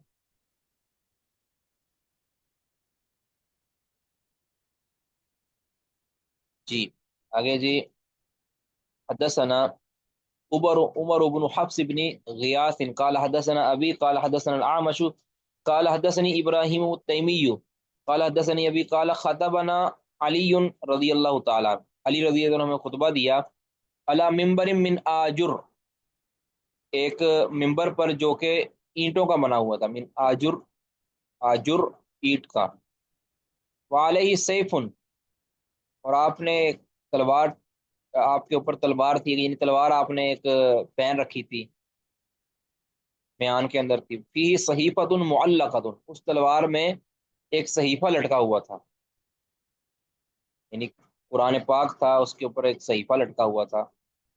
تو فقالا، تو آپ رضی اللہ عنہ نے فرمایا کہ واللہ ما عندنا من کتاب یقرأ، اللہ کی قسم ہمارے پاس کوئی خاص کتاب نہیں جو پڑھی جاتی ہو، الا کتاب اللہ، مگر وہی کتاب اللہ جو ہے، یعنی جو قرآن تمہارے پاس ہے وہی ہمارے پاس ہے، ہمارے پاس کوئی خاص، یعنی اہل بیت کے پاس کوئی خاص کتاب نہیں ہے۔ وما فی هذه الصحیفۃ، اچھا سوری، یہ جو صحیفۃ المعلقۃ، یہ صحیفہ لٹکا ہوا تھا، انہوں نے ایک کتاب لٹکی ہوئی تھی، کچھ لکھت کوئی تحریر لٹکی ہوئی، یہ سے مراد قرآن نہیں ہے، قرآن آگے آ رہا ہے۔ فقال واللہ ما عندنا من کتاب، ہمارے پاس کوئی خاص کتاب نہیں ہے جو پڑھی جاتی ہو، الا کتاب اللہ، مگر اللہ کی کتاب جو ہمارے گھروں میں موجود ہے۔ وما فی هذه الصحیفۃ، اور جو اس صحیفے کے اندر ہے، یہ جو تھوڑے کچھ اوراق ہیں جو جمع ہیں، یا کچھ یہ جو کتابچہ جو ہے ہمارے پاس، یہ جو لٹکا ہوا ہے، اس کے اندر جو ہے ہمارے پاس وہی ہے، نبی صلی اللہ علیہ وسلم کو خاص ہمیں کوئی ایسی چیز نہیں بتائی کہ جو تمہارے پاس نہ ہو۔ فنشرها، تو علی رضی اللہ تعالیٰ نے اس صحیفے کو کھولا، فَإِذَا فِيهَا، تو اس کے اندر کیا تھا، اسنان الابل، اونٹوں کی عمریں لکھی ہوئی تھی۔ اونٹوں کی عمریں کیا تھی، یعنی کس عمر کے اونٹ ہوں تو زکوٰۃ کتنی واجب ہوتی ہے، اور کتنے اونٹ ہوں تو کتنی زکوٰۃ واجب، یہ جو ہے نا زکوٰۃ کا نصاب تھا، جو عمریں لکھی تھی اونٹوں کی۔ وَإِذَا فِيهَا، اور اس کے اندر یہ حدیث بھی لکھی ہوئی تھی کہ المدینۃ حرم، کہ مدینہ حرم ہے، من عیر الی کذا، عیر سے لے کر فلاں جگہ تک، مدینہ عیر سے لے کر فلاں جگہ تک یہ حرم ہے۔ اب جو ایک تو ہے نا عیر پہاڑ جو ہوتا ہے، یہ تو مکہ کے اندر ہے غالباً، ایک یہ مدینہ کے اندر بھی عیر ایک پہاڑی ہوگی جس کا ذکر، یعنی اس ٹائم اس کا نام بھی عیر ہوگا۔ تو عیر پہاڑی سے لے کر فلاں جگہ تک نا مدینہ حرم ہے، لہذا اس کے اندر اس کی بھی حرمت ہے، اس کے اندر بھی اس طرح اس کا بھی شکار نہیں بگایا جائے گا، اور اس کے اندر پتا نہیں توڑا جائے گا، یہ کانٹا نہیں توڑا جائے گا، وغیرہ وغیرہ۔ فمن احدث فیہا حدثا، جس نے اس کے اندر کوئی حدث کیا، یعنی اس کے اندر کوئی ناجائز کام کیا، گناہ کا کام کیا، جس نے اس کے اندر کوئی حرام کام کیا یا دین کے اندر کوئی اضافہ کیا، دین ایجاد کیا، نیا کام کر دیا دین کا اس کے اندر، فعلیہ لعنت اللہ و ملائکتی و الناس اجمعین، تو اس پر اللہ کی لعنت، اس کے فرشتوں کی لعنت اور تمام انسانوں کی لعنت۔ لا يقبل اللہ منہ صرفا ولا عدلا، اللہ نہیں قبول کرے گا اس سے نہ کوئی فرض کام، ولا عدلا، نہ کوئی نفل کام، کوئی فرض یا نیکی کوئی نفل نیکی اللہ تعالیٰ اس سے قبول نہیں کرے گا جس نے اس کے اندر حدث کیا، مدینہ کے اس حرم کے اندر بھی۔ اضافی ہی، اور اس صحیفہ کے اندر یہ بھی تھا کہ ذمۃ مسلمین واحد، تمام مسلمانوں کا ذمہ ایک جیسا ہی ہے، یعنی چھوٹا مسلمان ہو بڑا مسلمان، اگر وہ کسی کا ذمہ اٹھا لیتا ہے تو سب کا اتنا ہی لحاظ کیا جائے گا جتنا بڑے مسلمان کا کیا جائے گا۔ تو یس آ بہا ادناہم، یس آ بہا یعنی لحاظ کیا جائے گا اس، یا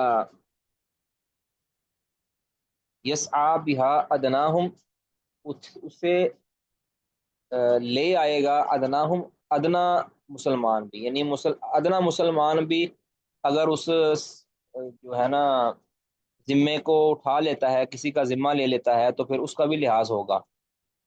فمن اخفر مسلمن فعلیہ لعنت اللہ، جس نے کسی مسلمان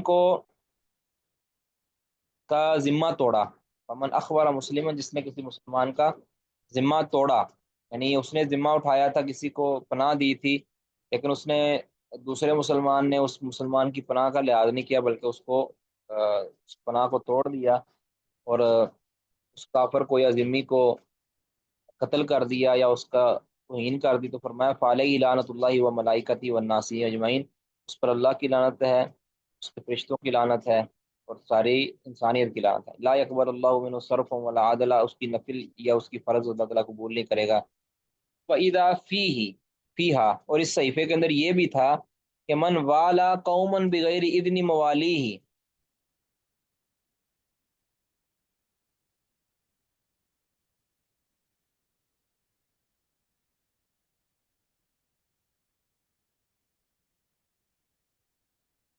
کہ جو کسی قوم کا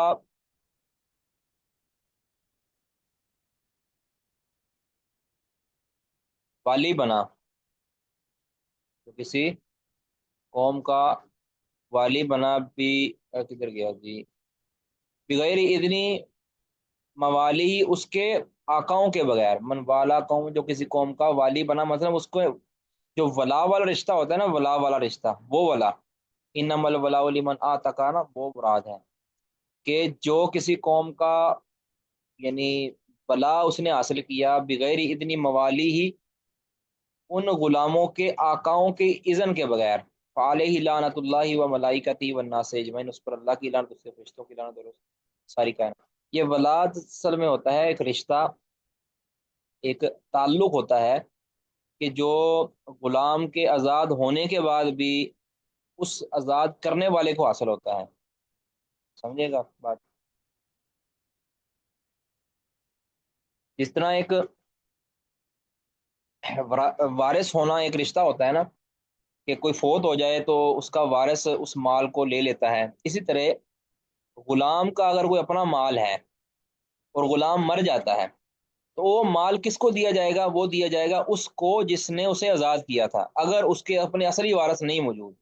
ایک غلام کو آزاد کیا کسی نے، اب وہ آزاد ہو گیا، اب وہ آزاد ہو کے اس کی کوئی اولاد نہیں ہے، اس کا کوئی وارث بننے والا نہیں ہے، اب اس کی جو وراثت ہے نا، اس کے مرنے کے بعد وہ لوٹے گی ساری کی ساری اس کو جس نے اسے آزاد کیا تھا، جس نے اسے آزاد کیا تھا اس کو وہ وراثت ملے گی۔ تو اگر کسی کے آزاد کرنے والوں کے بغیر اگر کوئی کسی کا والی بنتا ہے، یعنی اس کا کوئی وارث بن جاتا ہے، اس کا کوئی ولا حاصل کر لیتا ہے، تو فعلیہ لعنت اللہ و ملائکتی والناس اجمعین، اس پر اللہ، رشتوں، لوگوں کی لعنت۔ لا يقبل اللہ منہ صرف ولا عدلا، اس کی سمجھ آ گئی جی؟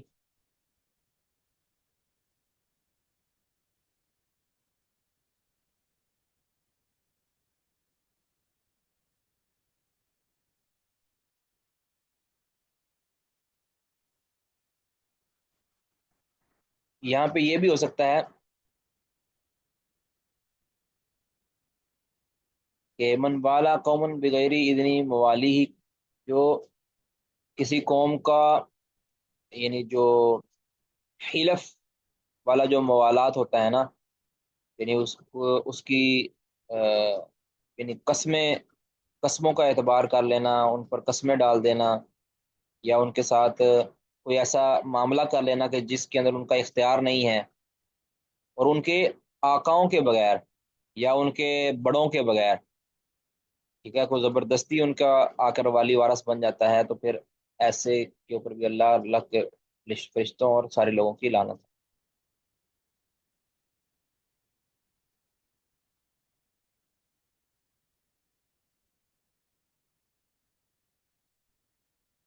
جی کسی کا کوئی سوال جی؟